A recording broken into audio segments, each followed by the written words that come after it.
is the Page Publishing Book Club. How you doing? How you doing over there, Robbie? How's everything going? I'm your host, Alice Stockton Rossini. Thank you so much for being with us tonight. Boy, we have some real life stories that are going to blow you away. I mean it. We begin with Jeannie Pruitt. She spent several decades writing, singing, and performing in the country music industry, and it has given her some rich history to draw on for her book entitled Jeannie Pruitt, Miss Satin Sheets, I Remember. Jeannie, you've had quite a life, and one that's allowed you to call people like Dolly Parton, Vince Gill, Mrs. George Jones, and Ronnie Milsap friends. Well, I've worked with them for 35 years, most of them, and all of them that I've met in the last several years have been people that have been in the industry for a while, just like me.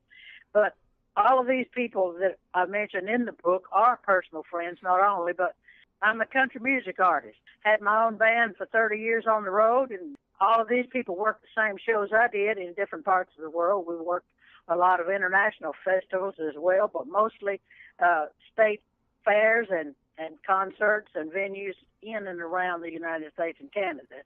Are there any songs that we might know by you? Well, I think so. Big records for me as well as some I've written for other artists in the business, but I had one in 73 that was a CMA show song called Satin Sheets. That's where the title of the book came from. No, let's take a listen. Satin sheets to lie on, satin pillows to cry on. I'm sure a lot of people know this song. I'm not happy, don't you see? So, Miss Satin Sheets is how I would be introduced on the show. They'd say Jeannie Pruitt or Miss Satin Sheets. It was a million-selling single record, and it sold just about that many albums. So it was quite a milestone in country music, and it was number one 3 separate times on the CMA charts and on the country music charts. You must have some great stories to tell. I hope that book has got some great stories in it that the country fans are going to. They still follow me. They still know who I am. They still know where I am, and they still know, even though I'm recently retired from the music business, I'm not retired from life. I'm still a force to be reckoned with if you want to talk about knowledge and understanding the industry and what it's all about. Well, it seems like it's really hard to get a song heard. If you write a great song, it's really hard to get it to the person that you want to record it. Well, I've got a little instruction in the book. There's a couple of sheets in the book, a couple of pages in the book that tells how you go about doing that, and it's kind of a thumbnail sketch of taking the song from your brain to the radio airwaves, and the radio stations all over America have been so good to me over my career that it's just unreal, because even though my songs are not as popular now, there are still a few of mine that are on the air and on a regular basis. You'll still hear them. And I wrote a lot of songs, 15 or 20 songs for Marty Robbins, who is one of the big country music stars, and I worked for Conway Twitty, and I've written for Tammy Wynette and different other artists that have recorded my material over the years, but the most success I've ever had is the ones I write for myself.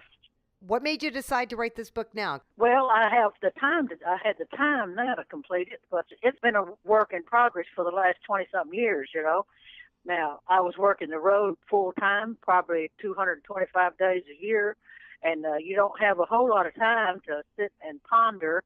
And once you've done 2 shows a day and traveled 500 miles between them, you're ready to rest when you get there. So It took a little while to put it together, but I'm glad that I did it this way, because if I had written the book in the early beginning of my career while I was still so hot and in demand, I would have left out a whole lot of things that was important. Once you have a little time to contemplate and think on things, they take on a different thought process, Were you ever able to have a family? I do have a family. Both my children were in my band. Oh, Both my kids are wonderful musicians. My daughter sang back up in the group with me, and my son played bass for all the years I stayed on the road. I said in the book, they were my right and left arm. I was a part of a national television show here in Nashville that was hosted by Ralph Emery. When TNN first started in Nashville, we had variety show, and Ralph and I cooked out of my cookbooks because I've written 4 major best-selling cookbooks as well.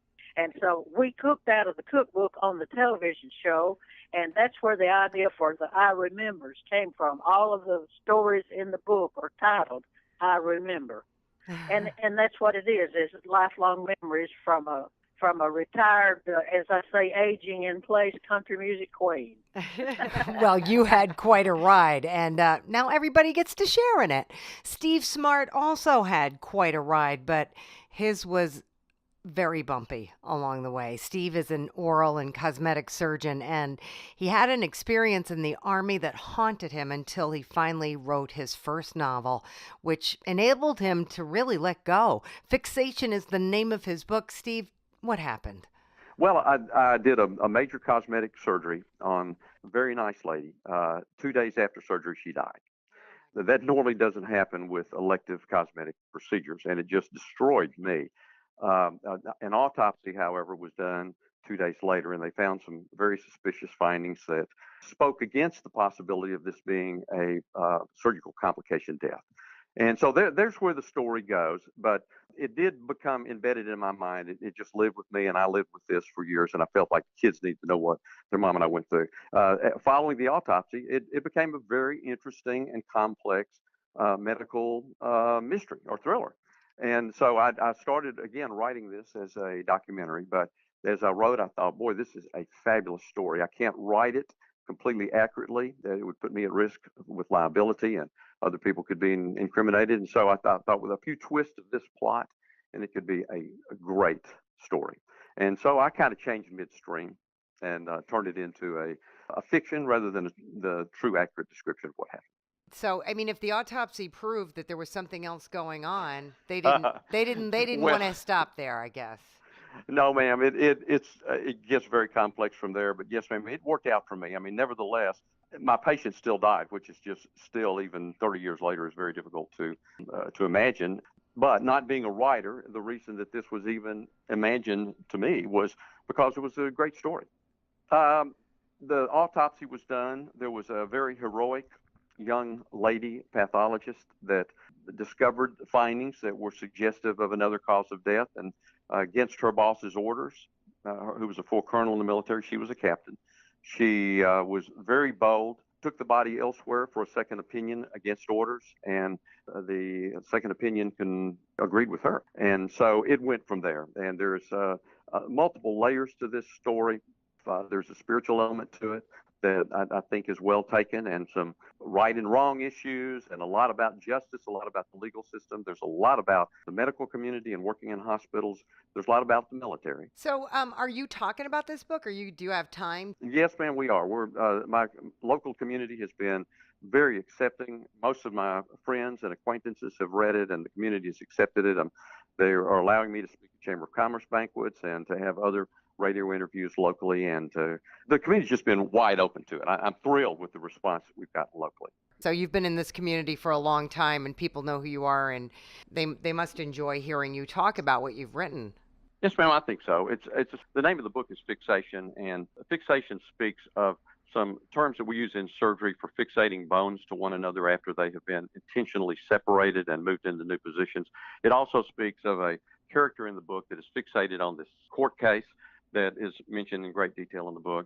One of my readers, who is a friend, came in and talked to me about the multi-layers of the book, and oftentimes readers get more out of the book than I intended, and that's pretty fascinating and pretty honoring to me. I really love that. But she talked about the multiple layers, and she also talked about the name of the book. She said, "Steve, I don't think that this is a fixation by Rodney Ray in your book, or fixation of the pieces of bone." She said, "This is your fixation. You've lived with this for going on 40 years. Now you've thought about it every day, and you're fixated on this case." And she's probably right. It was something that really had an effect on me. Did writing the book help you in any way? I think it was cathartic for me. Yeah. When it was released, I just felt a great sense of relief that it was kind of over with. And again, let me emphasize, this is not totally a true story. Right. There were a lot of details that I didn't know that I had to fill in. The plot was completely changed. The beginning, yes, and some of it is very accurate, written to the detail. Some of the characters are described as well as I can. Many of the characters gave characteristics of friends that I now have that are very colorful here in South Arkansas, because I didn't know I didn't know the real characteristics of some of these characters. I just knew them by name involved in the story. Well, you're lucky you had, and we all have, writing as an outlet that often paves the way for healing, which is exactly what Xavier Caratini found when he wrote The Times of Our Lives, a Lawrenceian memoir, which took place in your boyhood home, right, in Lawrence, Massachusetts. And unfortunately, one of the demons you had to deal with was domestic abuse. Pretty much all my life growing up, my mother left my father when I was at an early age, and she pretty much raised me by herself. She's still alive right now. She's 89, and quite a spark plug. But she did a lot to provide some stability in my life. And it's about a young kid growing up and dealing with the violent surroundings that he grew up in, and then also coming to realize who his loyal friends are as he grows up. The friend that I mentioned ends up being led away by other people that he felt were better friends than we were growing up. And it's kind of like, it deals with betrayal and how the kids dealt with it when this individual who was very influential in their lives, he was like, the cool kid, the Greek god, so to speak. Everyone was aspiring to be like this particular kid. In the book, I call him Courtney. But the real friend, I call Freddie in the book. Ricky and Freddie were really the ones that started out as good friends, drawing together. They had an interest in art. In fact, the whole group had an interest in art because there was an art background. They went to school, the vocational school in commercial art, which is now called graphics.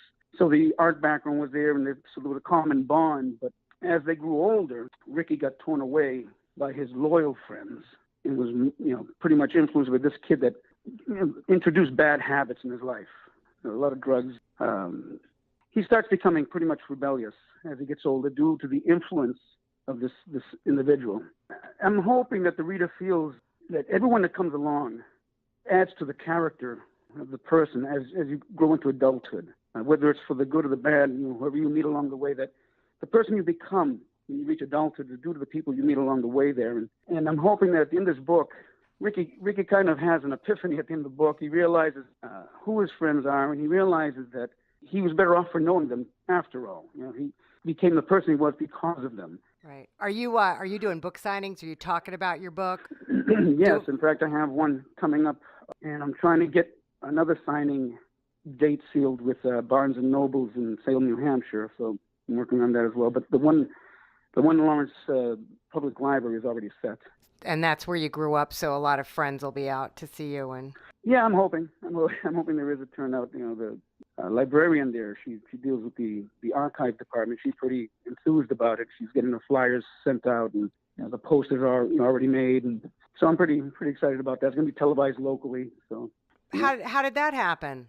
Well, I went there. I was distributing the sell sheets for the book that Page Publishing sent, and I went to leave one at the library. And Louise Sandberg is her name, and she ended up being there. And I said, I was wondering if you could post this. And she says, what is this? Is this a book about Lawrence? And I said, yeah. I says, well, are you going to do something with us here? And I said, well, if you'd like. She said, well, what do you mean if I'd like? She said she was very enthused. She said, any book about Lawrence, I'm willing to host. And so that's how it started. That's good to know for authors who are listening, that all you have to do is just go to that local library and let them know. You never know what's going to happen. No, you don't. A bit of a surprise for me, because I was just posting the sell sheets pretty much anywhere I could, including City Hall. Was able to drum up some interest in there too.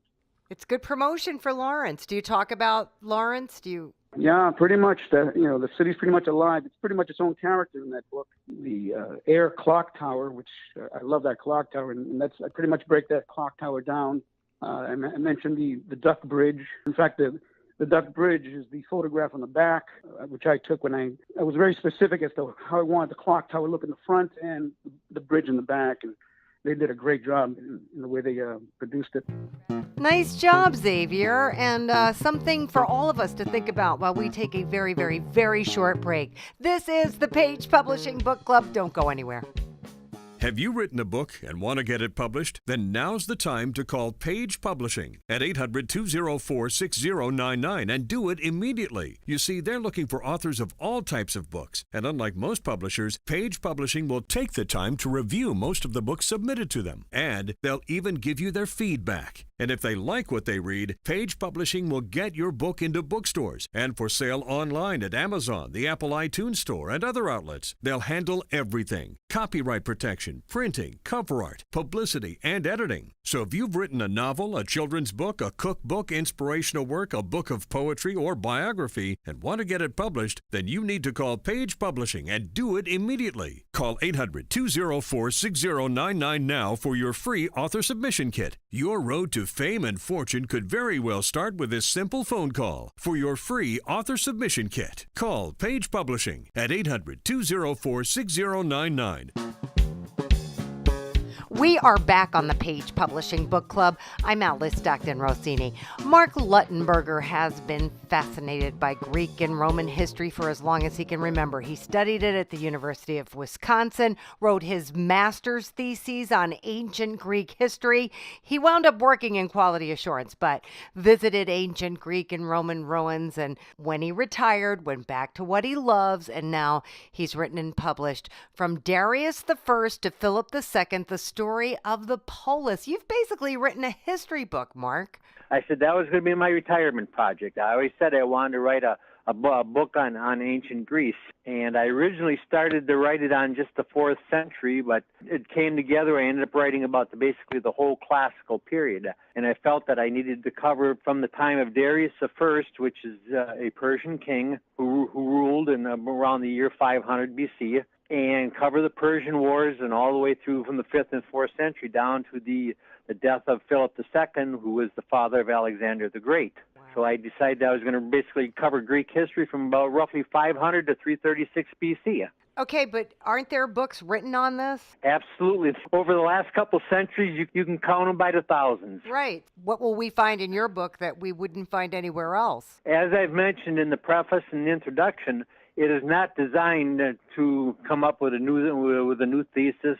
For the last 500 years, we basically know the basic story of ancient Greece. So there's no question about that. But what scholars have done over the last number of years, rather than concentrate on the political and military narratives that were portrayed by the ancient Greek writers, archaeology and modern scholarship have added now to economic studies. So I wanted this book to become a basic narrative format telling the history of the Greek world, on not only the primarily states of Athens and Sparta that most people are hear about or are familiar with, but I wanted to look at it from an aspect of the whole Greek world, which covered basically from the coast of Asia Minor, which is modern-day Turkey, all the way over through the Balkans and Greece into Sicily and Italy, which all the colonies of the ancient Greeks developed new cities around. So I tried to incorporate all this stuff into the political, military, and economic narrative of the Greek world between 500 and 336 BC. But what I tried to do, besides relate to the common story, is just to demonstrate by asking a lot of questions in the book and to show that, yes, we understand the basic narrative, but the devil is in the details. When we're looking at things under the microscope, history is not black and white. We still have more questions than answers about this period. So it's just a design more or less to give us a total picture of the Greek world, but to make people understand that there are still many questions that remain unanswered and perhaps will never be answered. And it was written more for the person who is interested in just the history of the ancient world. It was not written for the academic community. It was just written for everyday Joe Blow and Jane Doe who have a fascination with history, and in particular this period of human history, to enlighten them and hopefully excite their imagination. What do you find to be most fascinating about this period? What I find most fascinating is the conflict that is familiar to everybody. How the Greeks could be in continuous warfare with one another, and yet their basic culture was a pan-Hellenic culture. They worshipped the same gods and the same goddesses. They had a lot of the same practices. Their diplomatic ties were similar. They had their own Olympic Games. where despite their internecine wars among themselves every 4 years, that not only at Olympia, but they'd have athletic and artistic contests at Delphi and Nemea and the Isthmus of Corinth. They had 4 Pan-Hellenic Games that they celebrated almost every year in different parts of Greece, but the Olympic Games came around every 4 years. So it was always that conflict and that duality in Greek history, that not only the distrust of one another, the self-interest of the city-state, and the glory of their own local community, but they could. But when they weren't engaged in combat, they could at the same time they could get together and worship the common arts, the common religion, common dancing, common athletics, and celebrate those who achieved excellence. Well, that's what I call a labor of love, Mark. Thank you. James Wires owned a restaurant in a small town in Alabama, and now he's retired and decided to write about his fictional cousins who take us on a wild run through a number of states, and many events described are historical fact in his book entitled Footprints in the Clay. James. Okay, most of the storyline takes place just prior to the Spanish-American War and continues through the first decade of the 20th century. Historically, this period was critical to the development of the modern United States. Among the many firsts during this period were automobiles, airplanes, movies, and so forth. Now, my long life addiction to Western movies was soothed by a real Wild West shootout in the latter stages of the book. Much of the book involves the exploits of Jim Fuller and redhead cousin Charlie Butts, who embark on a wild ride to maintain their freedom. They were falsely accused in Alabama, and they ended up in Texas and Oklahoma. Well, what were they falsely accused of? Basically, a brawl at a kind of a carnival, and the person that was drastically injured was a nephew of a corrupt sheriff in another county, and he tried to get him for attempted murder and various other charges. So they had to get out of there. They had to leave town, and they were gone for over a decade. All's well that ends well in the book. They live happily ever after. Just a wild ride. Okay, well, you say one of your early family leaders proudly proclaimed, "I have left my footprints in the clay of many places, never once being forced to move." Is that true? No, that's just a figment of my somewhat fertile imagination, I guess you might say. Okay. Clearly, they were forced to move. Well, these were, yeah. The two cousins were forced to move, right. But that was not a family tradition by any means. So what are you going to do now? Are you going to do book signings? Are you? Yeah, I'm going to do that. I'll go back to my hometown, Fort Payne, Alabama, and go to the newspaper there and do a little promoting in that area, since much of the book takes place there, at least the early part of it. And I'll probably make a run over to Huntsville, which is the closest big city, and go with the newspaper there. You got a plan. Oh, yeah. Well, it sounds like it was a lot of fun to write this. It really was. I don't know why it took me so long. I guess I had writer's cramp for about 60 years. 60 years of writer's cramp. That's a problem.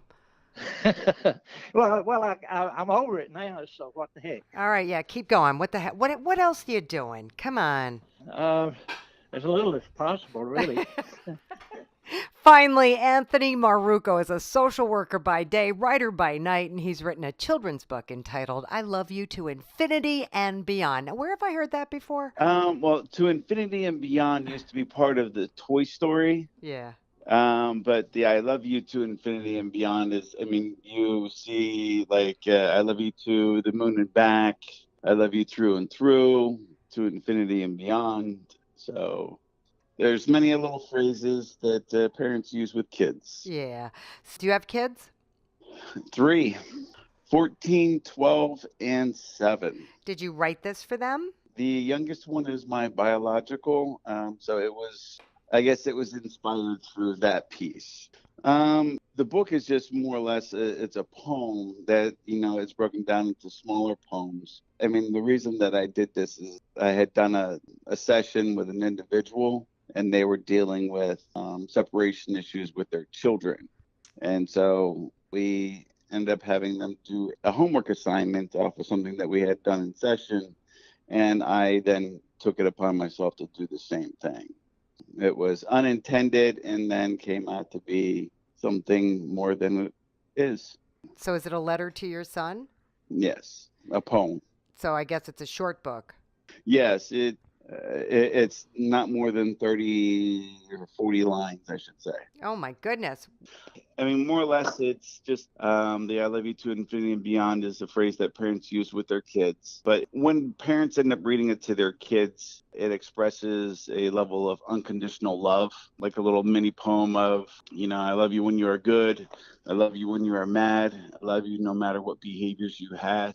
So it's just like small little poem.